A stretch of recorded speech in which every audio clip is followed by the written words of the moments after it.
മണിച്ചേട്ടന്റെ തങ്കമ്മേ എന്ന പാട്ടിനെ ചുവട് വെച്ച് രേണുസുതി. ഈ ഡാൻസ് വീഡിയോ ഇപ്പോൾ സോഷ്യൽ മീഡിയയിൽ തരംഗമായി മാറിയിരിക്കുകയാണ്. അന്തരിച്ച താരം സുധിയുടെ ഭാര്യ രേണു പങ്കിടുന്ന വിശേഷങ്ങളെല്ലാം ആരാധകർ ഏറ്റെടുക്കാറുണ്ട്. ഇപ്പോഴിതാ മണിച്ചേട്ടന്റെ വരത്തിനൊപ്പം ഒളിച്ചു ചാടിയ എന്ന നാടൻ പാട്ടിന് ഗംഭീര ചൂടുകളാണ് രേണുസുതി നൽകിയിരിക്കുന്നത്. വീഡിയോ പോസ്റ്റ് ചെയ്ത് മിനിറ്റുകൾക്കകം 1.5 ലക്ഷത്തോളം കാഴ്ചക്കാരെയാണ് രേണു സ്വന്തമാക്കിയത്. പക്ഷേ ഒരു പ്രത്യേകത ഇതിനുണ്ട്. താരം ഈ വീഡിയോയുടെ കമന്റ് ബോക്സ് ഓഫ് ചെയ്ത് വെച്ചിരിക്കുകയാണ്.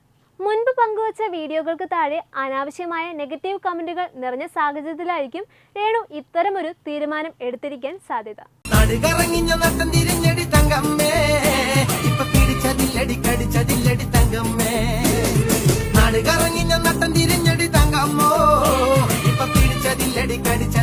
തങ്കമ്മേ